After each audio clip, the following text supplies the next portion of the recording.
저희들이 이 창세기 1장과 2장 에덴에 대해서 계속 좀 돌아보고 있습니다. 그동안 4주 정도 에덴을 이렇게 돌아봤습니다. 아직까지 더 볼 게 있냐고요? 예, 아직 많습니다. 왜냐하면은 이 창세기 1장과 2장 안에 성경 전체가 사실은 굉장히 압축되어져서 있습니다. 그리고 이 성경 전체하고 이 맨 처음에 시작하는 성경의 서론인 창세기 1장, 2장이 연결되어져 있습니다.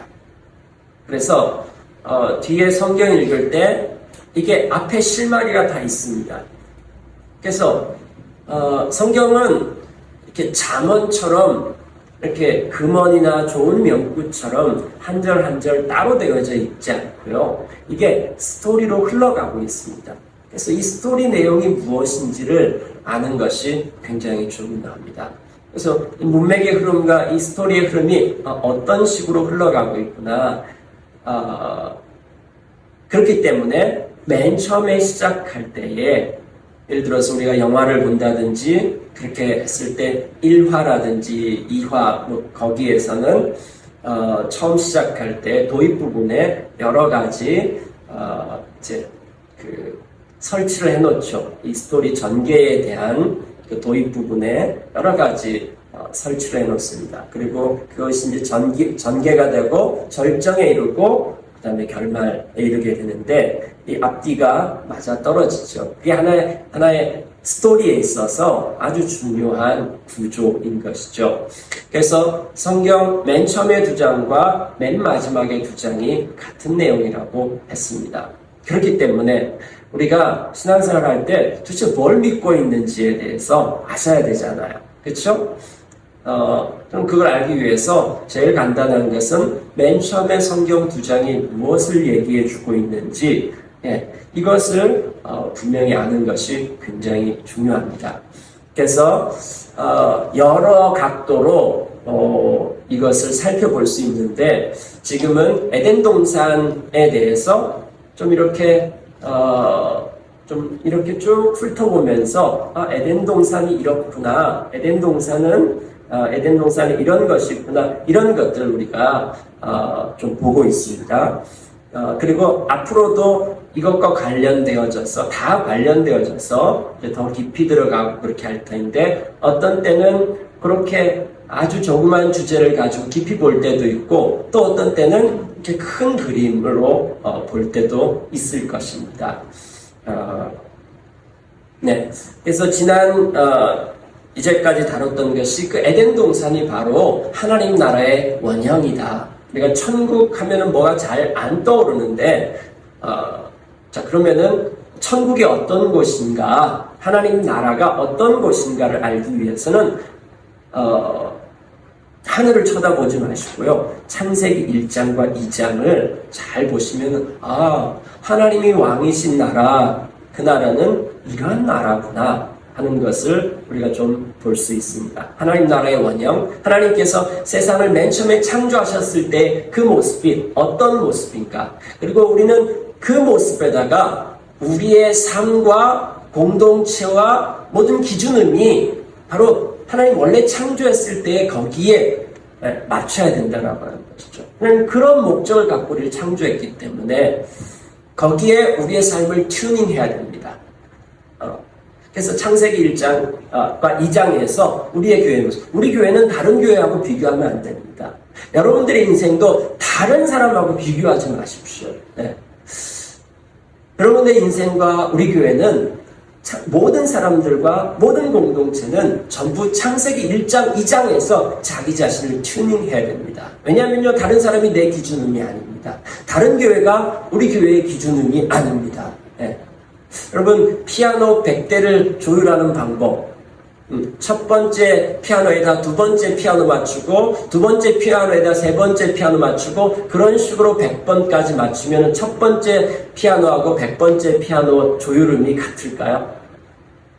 예, 그럴 수 없습니다. 첫 번째 음에다가 두 번째, 첫 번째에다가 세 번째 이런 식으로 맞춰야 됩니다. 그래서 아브라함 시대 때도 마찬가지고 그 다음에 또 다윗 시대 때도 마찬가지고 어느 시대, 교회사의 2000년 동안의 어느 시대 상관없고 어느 나라 상관없고 자 우리가 이 땅에서 사는 우리는 창세기 1장과 2장이라고 하는 그 기준에다가 우리의 인생과 공동체의 그 기준을 맞추고 튜닝해야 되는 것입니다. 그런데 그게 뭔지 모른다라고 하면은, 그것이 뭔지 모른다라고 하면은, 그냥 우리가 살아가는데 이 튜닝이 안 된 음을 내고 있어요. 우리의 인생 자체가. 또 이 공동체가. 그래서 뭔가를 하는데 아름답지가 않아. 조화롭지가 않아. 창세기 1장은 그렇게 하나님께서 창조한 대로 작동되어지는 그 세상은 기쁨과 도식에 좋다. 이것으로 가득했습니다. 자, 거기는 기쁨이 충만한 그러한 곳입니다. 하나님이 통치하시는데 막 억압과 그 다음에 압박과 노예로 살아가는 그런 것이 아니라 거기에는 기쁨이 있어요. 자발성이 있고 기쁨으로 가득했어요. 통치를 받는데 도리어 기뻐요. 예, 그것이 바로 에덴 동산입니다. 그리고 그 에덴 동산 가장 한가운데에 선악과가 있다고 했죠. 그 선악과라고 하는 것은 하나님의 통치권, 선과 악을 판단하는 기준이 하나님에게 있다. 예. 그렇기 때문에 그것은 하나님의 통치권을 상징하는 것이다. 그걸 먹는다라고 하는 것은 하나님을 몰아내고 쿠데타를 일으키고 내가 내 인생의 주인이 되는다라고 하는 것입니다. 그럼 아담과 하와만 그 선악과 먹었을까요? 아니요. 지금 현재 우리는 밥 먹듯이 선악과를 계속해서 먹고 있어요. 그냥. 자기가 자기 인생의 주인이 돼가지고 모든 결정 자기가 하고 자기 멋대로 하고 자기 마음대로 판단하고 그래서 자기가 자기의 인생의 주인이 돼가지고 여러분이 태어나고 싶어서 태어났습니까? 아니잖아요. 여러분이 태어나고 싶어서 태어난 거 아닙니다. 그렇기 때문에 우리의 인생의 시작과 마지막을 우리가 결정할 수가 없습니다. 네. 우리의 인생은 우리의 것이 아닙니다. 우리가 가지고 있는 모든 소유들도 우리의 것이 아닙니다. 자, 그 모든 것은 우리에게 주어진 것입니다. 그렇기 때문에 내 마음대로 살면 안 됩니다. 지금도 우리는 계속해서 밥 먹듯이 계속 선악과를 먹고 있습니다. 네. 그렇기 때문에 에덴이 없습니다. 그 다음에요, 그 에덴의 그 한복판에서 뭐가 있냐면은 생수의 강이 흘러나고 있습니다. 그 주님의 통치를 인정하는 곳에 생명의 역사들이 일어난다라고 하는 것이죠. 자, 오늘 5번째, 에덴에 또 뭐가 있는지 한번 가보도록 하겠습니다. 에덴 동산 창세기 2장 18절부터 25절에 가보니까 우리 한번 같이 읽어볼까요? 파란색은 여러분들이 읽고요. 그 다음에 까만색은 제가 읽을게요. 주 하나님이 말씀하셨다. 남자가 혼자 있는 것이 좋지 않으니 그를 돕는 사람 곧 그에게 알맞은 짝을 만들어 주겠다. 주 하나님이 그의 모든 짐승과 공중의 모든 새를 끌고 내주셔서 만드시고 그 사람에게로 이끌고 오셔서 그 사람이 그것들을 무엇이라고 하는지를 보셨다. 그 사람이 살아있는 동물 하나하나를 그리는 것이 그대로 동물들의 이름이 되었다. 그 사람이 모든 집짐승과 공중의 새와 들의 모든 짐승에게 이름을 붙여주었다. 그러나 그 사람을 돕는 사람 곧 그의 짝이 없었다. 그래서 주 하나님이 그 남자를 깊이 잠들게 하셨다. 그가 잠든 사이에 주 하나님이 그 남자의 갈빗대 하나를 뽑고 그 자리를 살로 메우셨다. 주 하나님이 남자에게서 뽑아낸 갈빗대로 여자를 만드시고 여자를 남자에게로 데리고 오셨다. 그때 그 남자가 말하였다. 이제야 나타났구나 이 사람은. 뼈도 나의 뼈, 살도 나의 살. 남자에게서 나왔으니 여자라고 부를 것이다. 그러므로 남자는 아버지와 어머니를 떠나 아내와 결합하여 한 몸을 이루는 것이다. 남자와 그 아내가 둘 다 벌거벗고 있었으나 부러워하지 않았다. 네, 아멘. 여기 창세기 2장 18절부터 25절까지 봐보니까 에덴에 공동체가 있었습니다. 자, 여러분, 하나님의 꿈이 뭔지 아세요? 하나님도 꿈이 있으신가요? 하나님의 그런 비전이라고 얘기할까요? 비전이라고 하는 말은 원래 본다라고 하는 뜻이잖아요. 보는데 우리 눈앞에 보이는 이 눈으로 보는 것이 아니라 생각 속에서 보는 목표를 갖다가 비전이라고 얘기합니다. 하나님의 꿈 내지는 하나님의 계획이라고 얘기할 수 있겠죠. 자, 하나님의 꿈이 뭘까요? 예수님의 꿈은 뭘까요? 예수님은 십자가에 못 박히시는데 십자가에 못 박히시면서 어떤 생각을 하고 못 박히셨을까요? 히브리서에 봐보면은 히브리서 12장에 봐보면은 예수님이 앞에 있는 즐거움을 위하여 십자가를 참았다라고 얘기하고 있어요. 앞에 있는 즐거움을 위하여 십자가를 참았다. 앞에 있는 즐거움이 십자가를 위해서 앞에 뭔 즐거움이 있을까요? 네?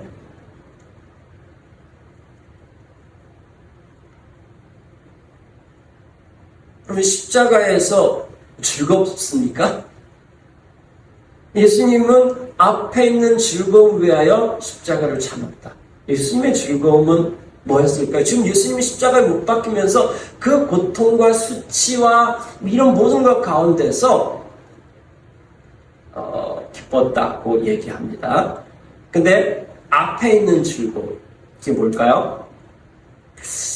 선하고 아름답고 영광을 바라고, 영광이라고 하는 말은 빛이 난다라고 하는 것입니다. 빛이 반짝반짝 빛나는 거예요. 자, 빛을 바라고, 그 다음에 신비롭고 기쁘고 좋고, 자, 이런 게 뭘까요? 자, 여러분의 삶이 선하고 아름답고 막 빛나고 신비롭고 설레고 기쁘고 좋습니까?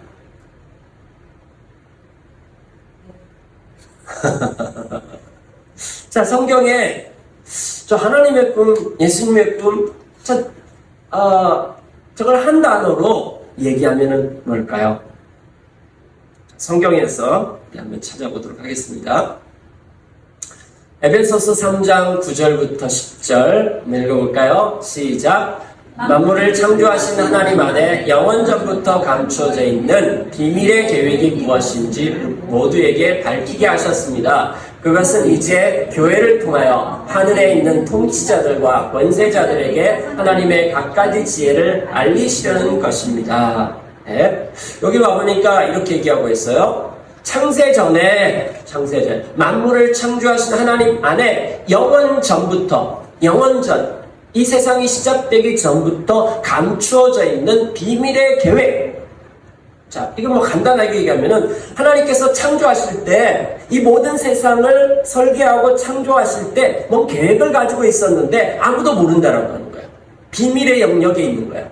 하나님 뭔가 비밀스럽게 계획을 하신 것이 있어요. 근데 아무도 몰라요. 그런데 그 비밀이 지금 밝혀졌다는 거예요. 이건 우주적인 사건이죠. 네. 그러면서 그 비밀의 계획이 무엇인지를 이렇게 얘기하고 있습니다. 그것은 이제 교회를 통하여 하늘에 있는 통치자들과 권세자들에게 하나님의 갖가지 지혜를 알리려는 것이다. 하늘에 있는 통치자들과 권세자들이 누구일까요? 자, 이거는 영적인 존재들인 거죠. 자, 그것이 천사일 수도 있고요. 그 다음에 사단일 수도 있습니다. 자, 이 얘기는 천사든 사단이든지 간에 하나님의 계획이 창세전에 세우셨던 그 하나님의 계획이 뭔지 모른다라고 하는 것입니다. 그런데 그게 다 비밀에 휩싸여 있었는데 좀 전에 밝혀졌어요. 어떤 사건으로 말미암아 그게 뭔지 드디어 드러나가지고 하늘에 있는 통치자들과 권세자들이 하나님의 갖가지 지혜를 알게 됐어요. 이 말이 뭐냐면은 천사들하고 사단하고 저거였구나. 응? 하나님께서 창세전부터 뭘 계획하셨고 뭔가 이 역사 가운데 뭘 진행하고 계셨는데 하나님 결국 저거 하려고 하셨구나. 이야, 놀랍다. 하나님의 지혜가 진짜 탁월하다. 놀랍다. 바로 저거구나. 이렇게 얘기한다는 것입니다. 그게 뭡니까? 그게 바로 교회라고 하는 것입니다. 교회. 이 교회를 보면서 야, 하나님 진짜 똑똑하시다. 하나님 진짜 천재 아니야? 응? 하나님 저걸 계획하셨구나. 응? 이렇게 하는 것이 바로 교회라고 하는 것입니다. 그 다음에요. 에베소서 5장 31절 32절 시작. 그러므로 사람이 부모를 떠나 자기 아내와 합하여 그 둘이 한 몸이 되는 것입니다. 이 비밀은 큽니다. 여기 와보니까 둘이 한 몸 되는 것, 분명히 두 인격체인데 이 두 인격체가 한 몸이 되는 것, 한 공동체가 되는 것, 그 안에 아주 놀랍고 큰 비밀이 있다라고 이야기하고 있습니다. 여기 비밀이라고 하는 말이 좀 안 다가오면은 신비함. 기독교는 신비주의는 아닙니다. 하지만 신비합니다. 인간의 언어로 이렇게 다 설명이 될 수 없는 우리의 생각과 지식과 경험 이 모든 것을 뛰어넘습니다. 여러분의 삶에 신비함이 있습니까? 자, 신비로움이 어디에 있냐면은 둘이 하나 되는 것 안에 신비함이 있습니다.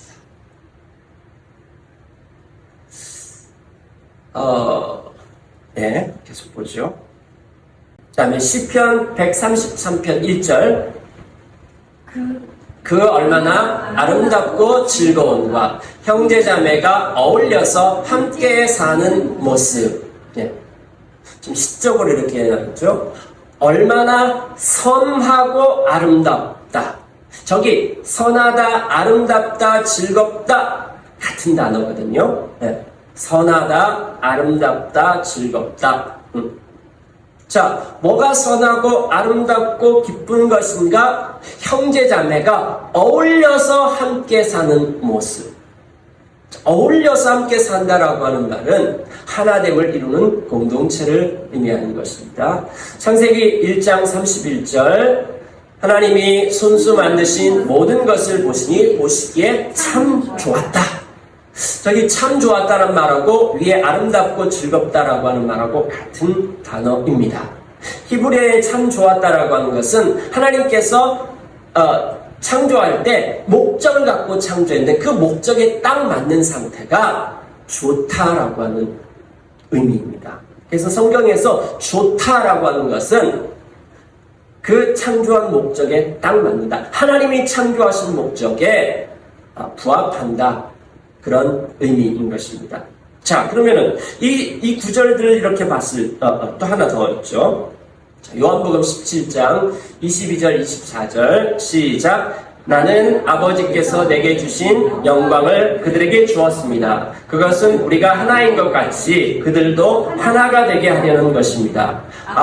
아버지께서 내게 주신 사람들도 내게 있는 곳에 나와 함께 있게 하여 주시고 창세 전부터 아버지께서 나를 사랑하셔서 내게 주신 내 영광을 그들도 보게 하여 주시기를 빕니다.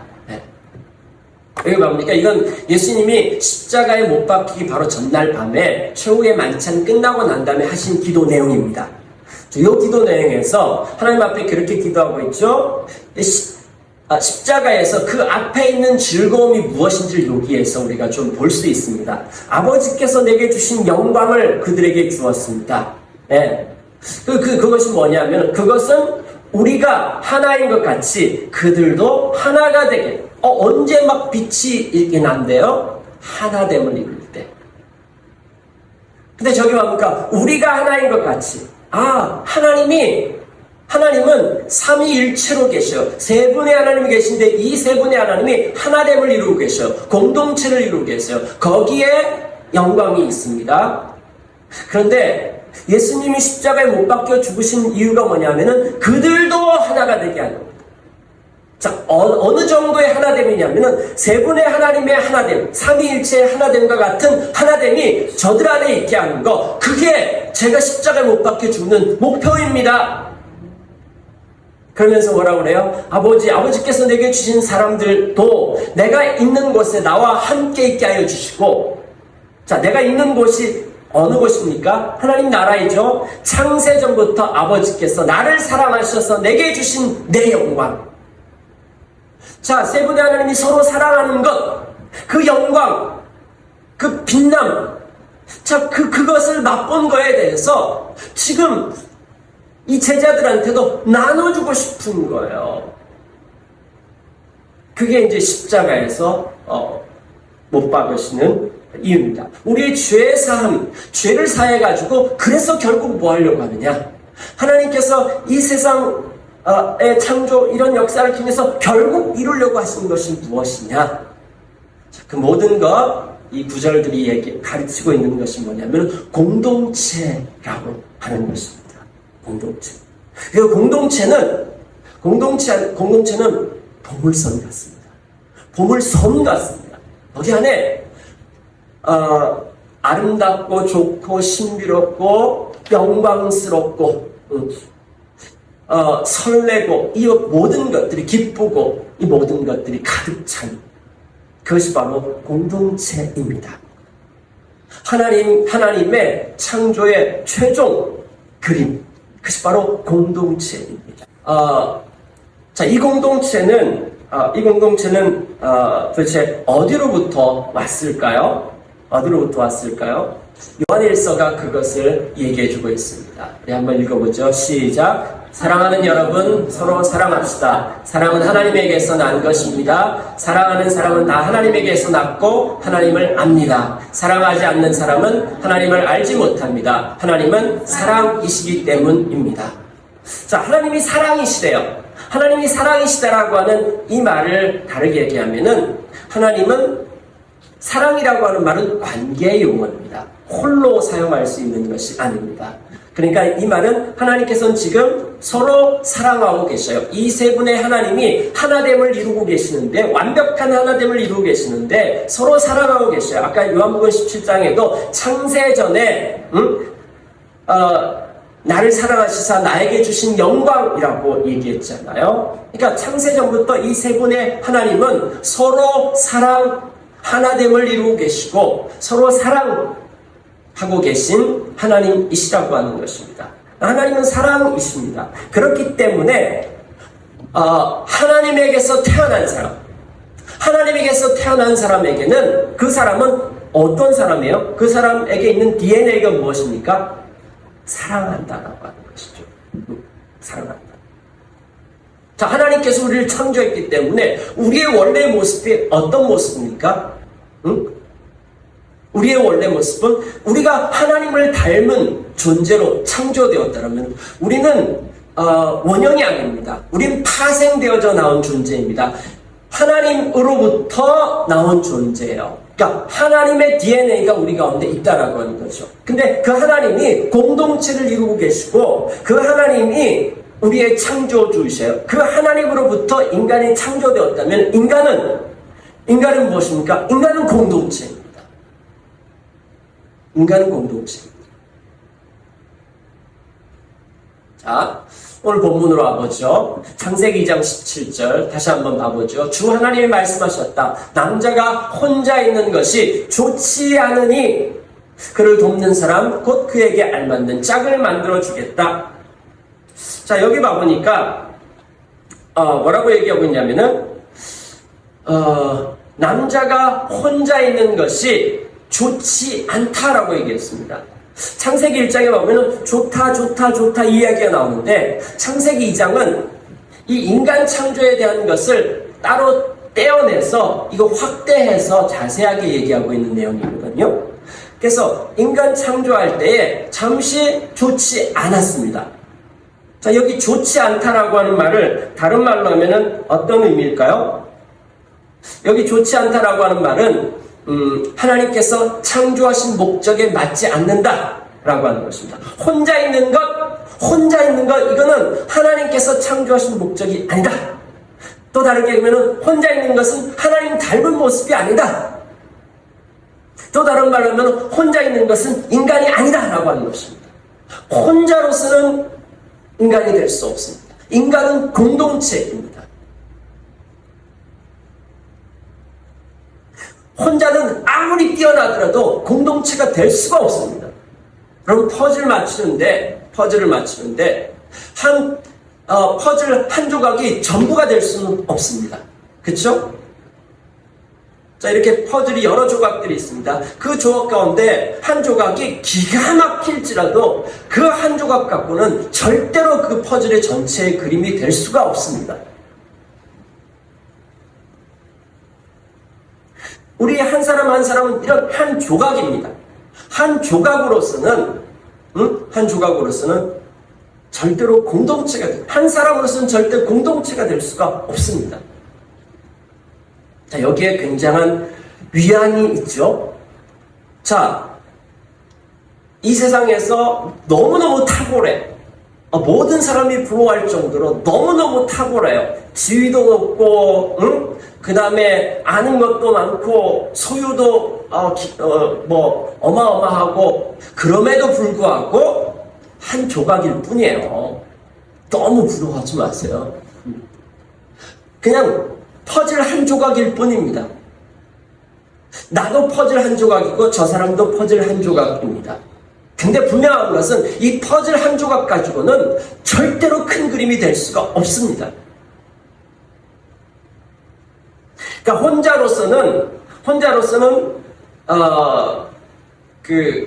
온전하지 못한 상태, 부족한 상태라고 하는 것입니다. 그래서 하나님 뭐라고 말씀하십니까? 그를 돕는 사람, 지금 이 사람 도움이 필요해요. 도움이 필요해요. 여러분, 혼자 있을 때 전부 부족한 상태입니다. 도움이 필요한 상태입니다. 그래서 곧 그에게 알맞는 짝, 요거 쉽게 풀이해놨습니다. 원래 개역개정에서는 오늘 갖다가 배필이라고 해놨거든요. 이 배필이라고 하는 말의 뜻은 언어로 보면은 마주 서 있다라고 하는 것입니다. 마주 서 있다. 이 하나님에 대해서 신약 성경에서 이야기할 때 세 분의 하나님이 교제하셨다. 이 말은 역시 세 분의 하나님이 마주보고 계셨다. 이런 단어입니다. 그러니까 이 마주보고 있다라고 하는 말은 서로 대화하고 교제한다라고 하는 그러한 의미입니다. 그러니까 지금 혼자 있으면은 공동체를 이룰 수가 없습니다. 무슨 도움이 필요하냐면은 공동체가 될 수 있는 하나님의 형상으로 기능할 수가 없습니다. 인간은 공동체도 필요해가 아니라 인간은 공동체입니다. 여러분들이 공동체로 있지 않으면요, 그 인간으로서 이 하나님께서 창조하신 인간으로서 제대로 작동이 안 됩니다, 여러분. 지금 우리가 살고 있는 이 시대에 이거에 굉장한 어려움을 겪고 있고 병들어 있잖아요. 그래서 사실은 옆에 있는 사람, 당신 없으면은 나는 인간이 될 수가 없습니다. 이런 것입니다.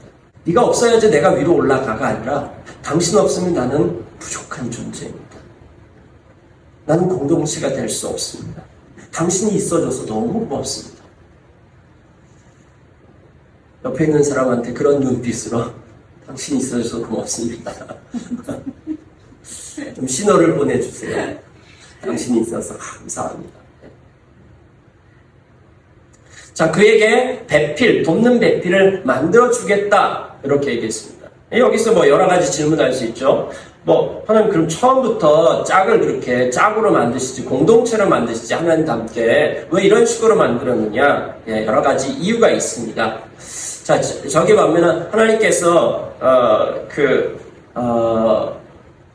저희 이야기를 하고 난 다음에 바로, 하신다든지 처음부터 하신다든지 그렇게 만들어 주셨다든지 그렇게 하면 될 텐데 그렇게 안 하시고 하나님께서 저 이야기를 하고 난 다음에 18절부터 19절까지 뭐 하냐면은 하나님이 아담에게 동물 이름 지으라고 그렇게 이야기합니다.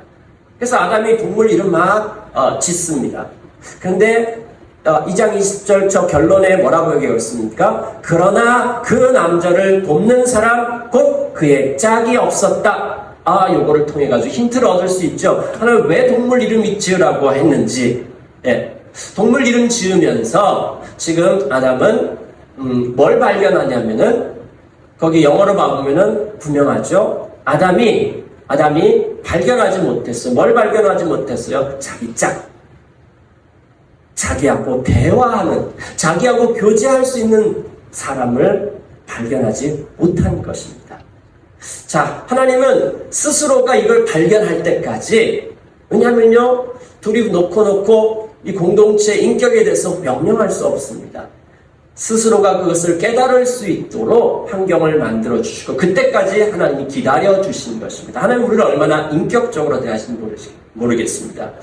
자, 그래서요, 스스로가 그것의 필요함을 느꼈을 때 그때 하나님께서 또 다른 한 사람을 창조하신 것입니다. 그 필요함을 느꼈을 때. 자, 그래서 우리는 혼자로서 절대가 공동체가 될 수 없는 존재입니다. 우리가 하나님의 형상을 우리는 하나님의 형상을 닮은 존재이기 때문에 공동체로 존재해야 합니다. 자, 그래서 그 다음에 어떻게 됐을까요? 창세기 2장 24절, 25절 다 같이 한번 읽어볼까요? 시작. 그러므로 남자는 아버지와 어머니를 떠나 아내와 결합하여 한 몸을 이루는 것이다. 남자가 그 아내와 둘 다 벌거벗었으나 부끄러워하지 않았다. 부끄럽나요? 자, 여기 보면은 뭐라고 되어 있습니까? 둘이 한 몸을 이루는 것입니다. 아내와 결합하여 한 몸을 이루는 것이다. 둘이 하나 되는 것, 이것이 바로 공동체입니다. 하나님께서 또 다른 한 사람을 창조했습니다. 그러고 난 다음에 한 얘기가 뭐냐면은 드디어 찾았다. 하나님 찾았네요. 저하고 대화가 통하는, 그래서 저하고 교제할 수 있는 사람을 찾았습니다. 드디어 아담은 온전하게 되어진 것입니다. 하와가 없는 아담 온전하지가 않습니다. 네가 없는 나 온전하지 않습니다. 너와 나가 함께 있어서 우리가 될 때 그때 온전합니다. 그래서 서로 소통이 됐고요. 그 다음에 이 둘 사이에는 서로 사랑과 용납함이 있었습니다. 거기 보면은 벌거벗었으나 부끄러워하지 않았다라고 하는 말이 무슨 말일까요? 벌거벗었으나 부끄럽지 않다. 이 말은 무슨 말이냐면은 이 말은 서로 간에 감추는 것이나 막히는 것이 없었습니다. 서로가 소통하는 데 있어서 걸림이 될 만한 것들이 아무것도 없었다라고 하는 것입니다. 뭔가를 감추기 시작하면요, 하나된 이라고 하는 것에 도달할 수가 없습니다. 네. 근데 감추지 않아요. 서로 다 내어놓고 투명해요. 100% 서로 교통하고 교제하는 데 있어서 막힘이 없었습니다. 자, 이것이 원래의 인간의 모습입니다. 원래의 인간의 모습은 하나님의 형상을 따라서 하나님하고도 연결되어져 있고 하나님으로 연결되어져서 하나님으로 충만해요. 그뿐만 아니라 또 하나는 사람하고 연결되어져서 서로 사랑, 서로 용납, 서로 소통, 그 가운데서 공동체를 이루고 있었던 것. 이것이 원래 인간의 모습입니다. 여기가 바로 에덴이고 하나님의 나라인 것입니다. 에덴 동산의 이 공동체가 첫 출발이었다라고 하는 것입니다. 에덴 동산에 과일이 많다, 그 다음에 물이 있다, 그것이 기쁨이겠습니까? 에덴 동산의 기쁨과 충만함과 풍성함, 이 모든 것들은 바로 이 관계로부터 나오는 것입니다. 이 공동체가 있기 때문에 에덴 동산이 기뻤던 것입니다. 자, 이게 원래의 모습인데 이 공동체는 어떻게 작동이 되는 걸까요? 지금은 왜 작동이 안 되는 걸까요? 응? 왜 공동체가 지금은 이 에덴의 모습을 잃어버렸을까요? 자, 그것을 우리 한번 보도록 하겠습니다. 공동체는 사랑으로 작동되어집니다. 창세기 3장 6절부터 7절까지 한번 읽어볼까요? 여자가 그 나무의 열매를 보니 먹음직도 하고 보암직도 하였다. 그뿐 아니라 사람을 슬기롭게 할 만큼 탐스럽기도 한 나무였다. 여자가 그 열매를 따서 먹고 함께 있는 남편에게도 주니 그도 그것을 먹었다. 예. 그 다음에요. 그러자 두 사람의 눈이 밝아져서 자기들이 벗은 것을 알고 무화과 나무 잎으로 치마를 엮어서 몸을 가렸다. 이렇게 나와 있습니다. 자, 어떤 일이 일어났느냐?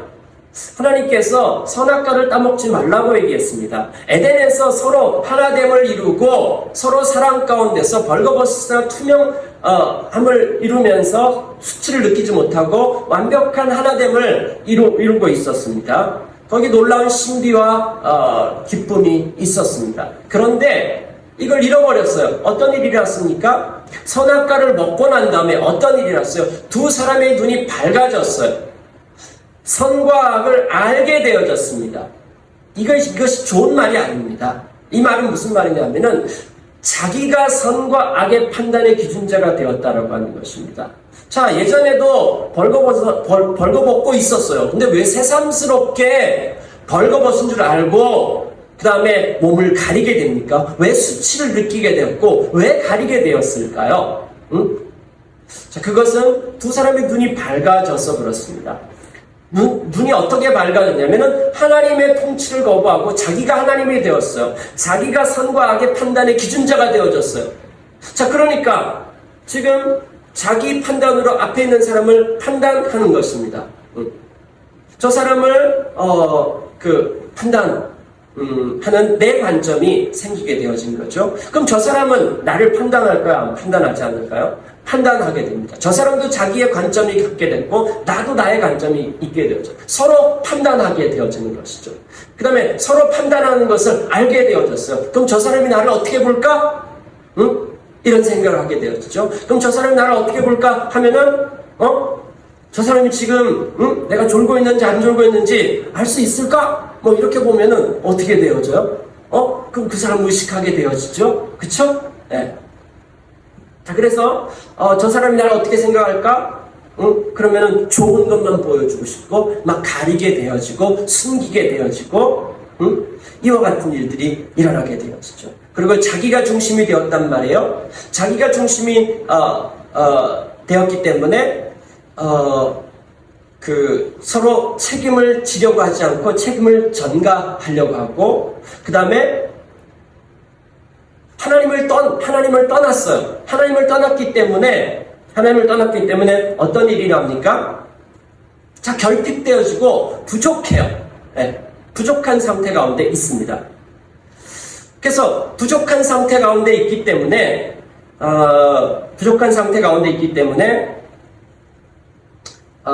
저 사람 것을 뺏어다가 내 안에 막 채워야 돼요.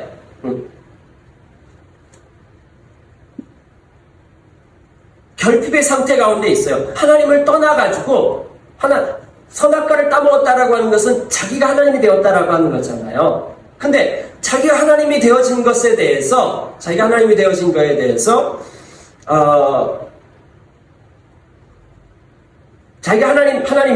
능력은 없어요.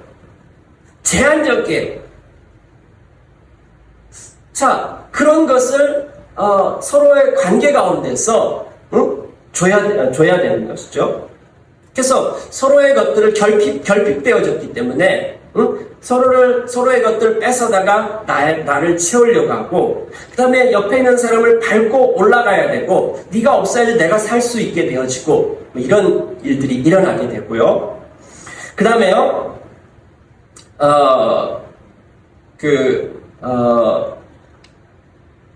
하나님을 떠난 그런 인류는 공동체라고 하는 이 시스템은 남아있는데 사랑이 부족한, 사랑이 없는 이 공동체를 살아가게 되는 것이죠. 가족 안에서도 이제 서로 사랑의 공동체가 아니라 서로 상처 주는 그러한 구조. 가장 기본적인 출발지가 가족이잖아요. 가족 공동체이고, 그 다음에 친구 공동체이고, 이와 같은 것들이 있는데, 근데, 가족 공동체, 주로 마음의 상처라든지 이런 것은 아주 친밀한 사람으로부터의 거절로부터 생기는 것이거든요. 근데 한번 생각해 보세요. 태어나서 아이 때는 완전히 부모 의존적이잖아요. 그 엄마 아빠로부터 이 100%의 사랑과 신뢰 이와 같은 것을 받아야 되는데, 한번 생각해 보세요. 여러분의 부모님은 완벽할까요? 하나님일까요? 아니요. 여러분의 부모들도 상처가 굉장히 많이 있는 분들이에요. 그분들은 그 모든 것이 없는 완벽한 하나님 같은 그런 존재일까요? 그렇지 않습니다. 그러니까 우리는 이 땅에 살면서 하나님을 떠난 이후로 그 어느 누구로부터 우리는 완벽하게 채워지지 않습니다. 그렇기 때문에 이 세상에 태어나는 순간부터 상처가 없이 살 수 없습니다. 그리고 상처를 준 사람은 나에게 상처를 줬다라고 생각 안 할 수도 있습니다. 내 스스로가 거절감을 느끼고 결핍을 느낄 수도 있는 것입니다. 자, 이걸 갖다가 어떻게 해결할 수 있을까요? 예전 같은 경우는 어떻든지 인류 안에 공동체라고 하는 이 시스템이 작동하고 있는데, 예전과 지금의 조금 다른 점들은 뭐냐면은 이 산업이 발달하면서 어떤 일들이 일어났습니까? 무슨 신분 해방, 여성 해방, 그 다음에 노예 해방, 그 다음에 또 인터넷 같은 걸 통해서 정보에 대한 해방, 그 다음에 성에 대한 해방, 이런 해방에 관련되어진 것들이 많이 있습니다.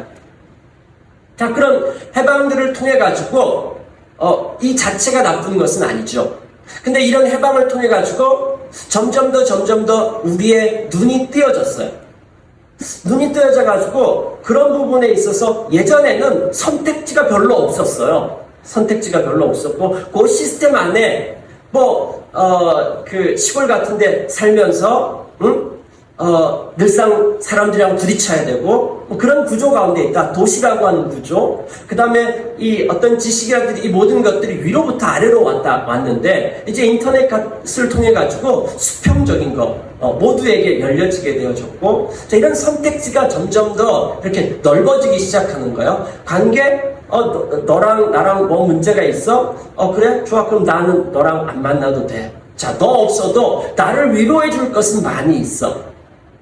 핸드폰이 생기고 난 다음에 핸드폰이 훨씬 더 나를 잘 알고 더 잘 위로해주고,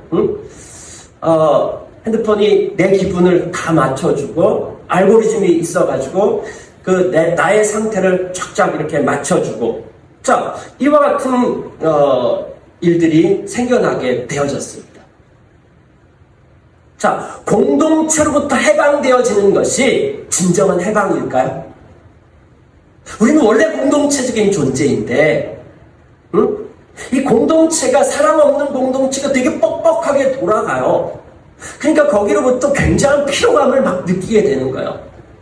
옛날에는 29석도 있었고, 그 다음에 속도도 느렸는데, 지금은 속도가 너무너무 빨라졌고, 그래서 또 선택지도 많아졌고, 그래가지고, 이 모든 것에 대해서 이 피곤한 관계, 그래서 요즘에는 관택이라고 하는 말이 있잖아요. 관계에 대한 권태기. 그리고 인맥 다이어트? 뭐 그런 말도 있더라고요. 인맥이 너무 많아. 다 출연해야 되겠어. 그리고 몇 사람만 남겨놓을까요?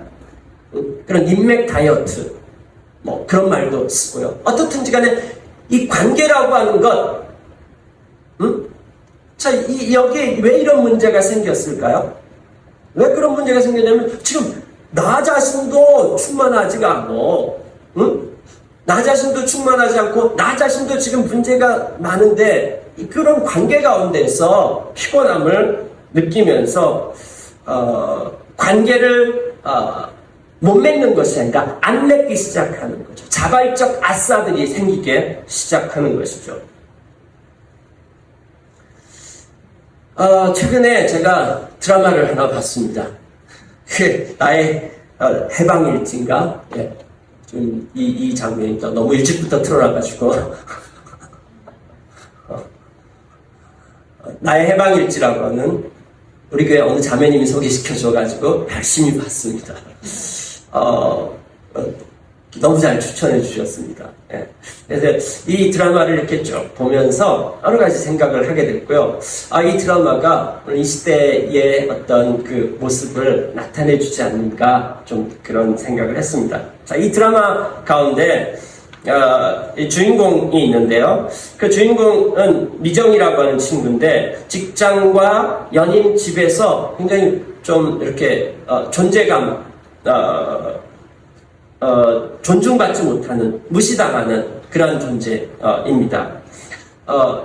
그 경기도에서도 아주 시골에서 서울로 출퇴근을 하고, 직장에서도, 그렇게 썩 존중받지 못하고, 그 다음에 옛 전 남친이, 그 돈을 빌려가가지고, 그걸 갖다가 이자를 갚아나가고 있고, 그 다음에 집에서도 막내로, 별로 존중받지 못하고 있는, 그래서 이거에 대해서 쌓이고 이걸 갖다가 어떻게 해결하고 싶고 그래서 해방되고 싶은 그런 마음이 있는 거죠. 그 집에 일하고 있는 구씨라고 하는 사람이 있는데 이 구씨도 낮에는 일하고 밤에는 맨날 술 먹고 살아가는, 그래서 그 사람도 누군가에게 존재받지 못하는 을과 같은 존재입니다. 오늘 이렇게 얘기해요. 왜 매일 술을 마셔요? 술 말고 할 일 줘요? 나를 추앙해요. 이런 말을 합니다. 난 한 번도 채워진 적이 없어요. 내가 만났던 놈들은 다 개새 X. 그러니까 날 추앙해요. 가득 채워지게. 나는 한 번도 채워진 적이 없어. 이렇게 얘기를 합니다. 추앙한다라고 하는 말, 왜 추앙한다라고 하는 것이 어떤 것입니까? 우러러보고 경배한다라고 하는 것이죠. 이거 영어로翻译하면은 worship인 것이죠. 예배하는 거예요. 자, 왜 사랑도 존경도 아닌 추앙이어야만 할까? 네. 한 대중문화평론가는 이렇게 얘기했습니다. 드라마에서 사랑으로 안 된다는 말은 결국 세상에 가짜 사랑이 넘치고 있다는 역설이다. 인간에 대한 믿음이 바닥난 시대에 존경이라고 하는 단어도 리스펙이라고 하는 말로 너무 가벼이 다뤄지면서 비일상적인 언어인 추앙이라는 단어를 작가가 끄집어냈고 시청자들이 그 단어를 포착해 결핍을 채우려는 것이라고 이렇게 그 문화평론가는 얘기했습니다. 자, 그래서 별로 존중받지 못하는 을들이 자기들끼리 모여가지고 서로의 신도가 돼가지고 내가 너를 적극 지지하고 찬성하고 이렇게 너를 갖다가 추앙하고 받들어 줄게. 이걸 통해서라도 내가 존중받고 있다라고 하는 것을 뭔가를 좀 해결하고 싶은 것이죠. 코로나가 생기고 난 다음에 MBTI 열풍이 다시 일었습니다. 이 MBTI를 통해 가지고 거기에서 나를 찾고 싶어 한다라고 하는 것이죠. 나를 찾아가려고 하는 열정이 MBTI를 통해 가지고 내가 도대체 어떤 사람이고, 근데 그 MBTI는 관계 가운데서 유효한 것이지 MBTI를 통해서 분석하고 그래서 내가 어떤 사람이고 이거를 찾아가려고 한다라고 하는 것이죠. 그 다음에 최근에 리추얼 라이프라고 하는 것이 있는데 요즘에 또 유행하는 것이 루틴이 여러분 다 들어보셨죠? 바른 생활 루틴이 그래서 올해 2022년도에 신조어이면서 트렌드라고 얘기하는데 이런 거죠. 일상생활에서 자기 자신만의 어떤 소소한 매일 행해지는 어떤 의식, 성스러운 의식이 있는 거예요. 자, 그거는 별다른 게 아니에요. 몇 시에 일어난다. 그래서 하루에 운동을 얼마나 한다. 그렇게 그런 늘상의 어떤 루틴이 이제 있는 거야. 근데 이런 루틴을 계속하면서 그 안에서 작은 만족을 느끼는 거죠. 자기만의 어떤 성공 스토리. 그리고 요 안에서 자기의 존재감, 자기가 살아있음, 자기의 존재감을 여기에서 찾고 스스로가 스스로를 위로하는, 스스로가 스스로를 추앙하는 어떤 그런 것이라고 좀 존재의 의미를 부여하고 싶은 그런 것이라고 얘기하고 있습니다. 여러분, 근데 이 모든 것들, 노력들 다 좋아요. 다 좋은데 이걸로 해결 안 된다니까요. 왜냐하면요, 어디에서부터 이 공동체를 잃어버렸느냐 하면은 하나님을 떠나서 잃어버렸습니다. 하나님 없이는요, 우리가 우리의 힘으로 우리가 가지고 있는 것으로 서로가 서로를 채워줄 수 없어요. 서로가 추앙해가지고 우리는 채워지는 존재가 아닙니다. 우리는 하나님을 닮았기 때문에 하나님을 추앙하고 하나님을 예배하기 시작했을 때 우리 존재는 살 수 있게 되어지고, 이렇게 가득 찬 존재만이 다른 사람을 사랑할 수 있게 되어지는 것입니다. 다른 사람에게 있어서 지지해주고 응원해줄 수 있는 여유가 있을 수 있기에 시작되어지는 것입니다. 두 번째 공동체는 하나님의 사랑뿐만 아니라 서로 사랑으로 작동되어집니다. 여러분, 성경을 요약하면은 하나님 사랑과 이웃 사랑으로 요약할 수 있습니다. 마태복음 22장 37절부터 40절까지 봐보면은 예수님께서 이 성경에 대한 내용을 압축하면 그게 뭐냐? 이렇게 묻는 질문에 대해서 이렇게 얘기하고 있습니다. 간단하게 얘기하면은 너의 하나님을 사랑하라. 이것이 가장 큰 계명이고, 그 다음에 내 이웃을 내 몸같이 사랑하여라. 이것이 그 두 번째 계명이다. 두 계명 안에 온 율법과 예언서에 본 뜻이 있다.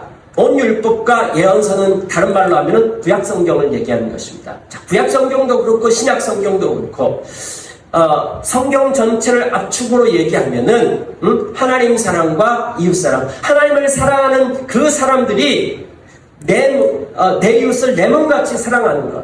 자, 이웃을 사랑하기 전에 먼저 자기 자신을 사랑하게 되어집니다. 자기를 사랑하는 사람들만 다른 사람을 사랑할 수 있게 되어져. 나를 어떻게 사랑하느냐? 하나님과 관계해져서 하나님의 사랑 안에 거하기 시작했을 때 내 존재감이 확인되어지기 시작하는 것입니다. 서로 추앙하는 것을 통해 가지고 내 존재감이 확인되어지지 않습니다. 그걸로 채워질 만한 존재들이 여러분 아닙니다. 여러분 공동체입니다. 그 공동체는 하나님께로부터 왔기 때문에 하나님하고 교제하기 할 때에 거기에서부터 생수의 강이 차오르게 되어지고 여러분이 넘치게 되어지는 것입니다. 그것으로 말미암아서 이제 서로 사랑으로 가게 되어지는 것입니다. 그래서 내 이웃이 눈에 들어오기 시작하고요. 그들의 필요가 들어오기 시작하고 나 혼자로서는 안 된다라고 하는 것을 보기 시작하는 것입니다. 그래서 자기 자신을 내어줘서 서로 맞춰가기 시작하는 것입니다. 근데 여기서 중요한 거 하나가 뭐냐면요. 이거는 절대로 저절로 그 다음에 자동으로 되어지지 않습니다. 자, 하나님 사랑하고 이웃 사랑, 이것은 마치 우리의 몸하고 같아요. 몸 안에 여러 기관들과 신체들 있잖아요. 지체들 있잖아. 이것과 머리가 반드시 연결되어져 있어야 됩니다. 몸하고 몸끼리만 연결되어져 있어서 안 됩니다. 그래서요, 몸 안에 있는 모든 기능들은 365개의 이 신경 계통을 통해 가지고 머리랑 연결되어져 있습니다. 이 중추신경을 해가지고 머리 뒤쪽으로 해가지고 다 연결되어져 있습니다. 그래서 모든 신체의 모든 기능들은 이 신경 계통하고 연결되어져 있고, 그래서 머리의 명령을 받아가지고 몸 전체가 자기의 기능을 알게 되어지는 것입니다. 근데 이것만 있느냐? 아니요, 이것만 있지 않아요. 신체들 자기 자신들끼리도 서로 연결되어져 있습니다. 그래서 우리 몸 안에 코만 있는 거, 이게 사람 몸입니까? 아닙니다. 입만 있는 것도 아니고 여러 가지 것들이 함께 어우러져서 연결되어지고 서로의 기능을 발휘하게 되어지고 서로가 서로를 갖다가 섬기게 되어지고 그럴 때 건강한 몸이 되어지고 건강한 몸이 되어질 수 있습니다. 하나님을 떠난 인간들은 마치 온몸에 가시가 돋쳐 있는 것 같습니다. 왜냐하면요, 자기의 기준과 자기 생각으로 되기 때문에 서로에게 찌르는 가시가 있어요. 근데 이런 사람들끼리 서로 사랑하겠다고, 외롭다고 같이 모이기 시작하면 서로가 서로를 찌르기 시작하는 거죠. 그 다음에 그 찌르기 시작하면 거기에서 너무 힘들어 하고 또 멀어지기 시작하는 거죠. 그럼 또 외로워지기 시작하는 거죠. 그래서 붙었다 떨어졌다를 하는데 거기에 지쳐버리게 되어지면은 놓아버리게 되는 것이죠. 그럼 이게 어떻게 가능할까요? 그것이 가능한 것은 하나님의 사랑에 연결되어져 있는 사람, 그 사람이 내 힘과 내 능력이 아니라 하나님의 사랑으로 가득 찬 사람이 고슴도치 같은 그 사람들을 끌어안고 피가 흘릴지라도 상관없이 그렇게 하기로 결단하는 것입니다. 근데 놀라운 건 뭐냐면요, 그런 공동체 안에서 그렇게 삐죽삐죽하게 뭔가 이렇게 있었던 이 사람들이 공동체 안에서 녹아지기 시작하는 것입니다. 그래서 그렇게 상처라든지 그 다음에 이전에 있었던 어떤 아픈 기억들로 우리 안에 가득했던 그런 가시들이 녹아지기 시작하는 것입니다. 자, 이런 기적이 일어나는 곳, 그것이 바로 공동체입니다. 여기 안에 놀라운 신비가 있다라고 하는 것이죠. 자, 이런 공동체 안에서 살아가는 것, 그것은 이 사랑이라고 하는 것은 어떤 감정이나 낭만이나 느낌이 아닙니다. 거기 안에는 반드시 몇 가지 것들이 포함되어져 있습니다. 성경은 사랑을 그렇게 표현하지 않고, 성경은 사랑은 오래 참고 기다리고 그 다음에 굉장히 복잡하게 여러 가지 딱 뭐라고 규정 짓는 것이 아니라 땀 흘리고 수고하고, 여기 성경에 사랑은 수고라고 되어 있는데 수고라고 하는 말은 아기를 낳는 고통이라고 얘기하고 있습니다. 수고하고 그 다음에 헌신하는 것, 커미트먼트라고 되어 있는데, 커미트먼트라고 하는 이 말에 분석해 보면은 누군가에게 에너지, 돈, 시간을 주는 행위입니다. 우리는 서로 헌신하기는 싫어요. 하지만 친밀감은 느끼고 싶어요. 그래서 서로 연결되어져 있고, 그 다음에 서로 대화하고 함께 웃고 울고 먹고 놀고 공유하고 고난을 이겨내고 서로 함께 위로하고, 이와 같은 것들이 스스로 되지 않아요. 이것을 연습하셔야 됩니다. 그래서 하나님 사랑과 그 다음에 서로 사랑의 것들이 이 공동체 안에서 연습되어지기 시작했을 때 사랑은 근육처럼 자라나기 시작하는 것입니다. 점점 더 이걸 할 수 있게 되어지고요. 그 다음에 우리 안에서 거기에서 이제 에덴이 경험되어지고 거기에 신비가 나타나고 거기에 빛이 나타나기 시작하고 거기 안에 하나님의 역사하심과 신비가 나타나기 시작하는 것입니다. 그래서 교회 안에 에덴이 이루어지게 되어지고 에덴을 회복하게 되어진 일들이 일어나게 되어질 것입니다. 물론 완벽하지 않습니다. 왜냐하면요, 우리 아직 이 땅에 있기 때문에. 그러나 맨 마지막에 그것이 완성되어질 것입니다. 그것을 여기서부터 시작하는 것입니다. 여러분에게 이러한 공동체가 여러분에게 있습니까? 여러분, 선하고 아름답고 신비롭고 영광을 바라고 기쁘고 설레인 그런 공동체가 있습니까? 여러분은 나쁜 사람입니까? 아니면 공동체입니까? 나쁜 사람이라고 하는 말의 어원이 나뿐인 사람이라고 이야기합니다. 나뿐인 사람은 성경에서 하나님께서 창조하신 모습대로의 인간이 아닌 것입니다.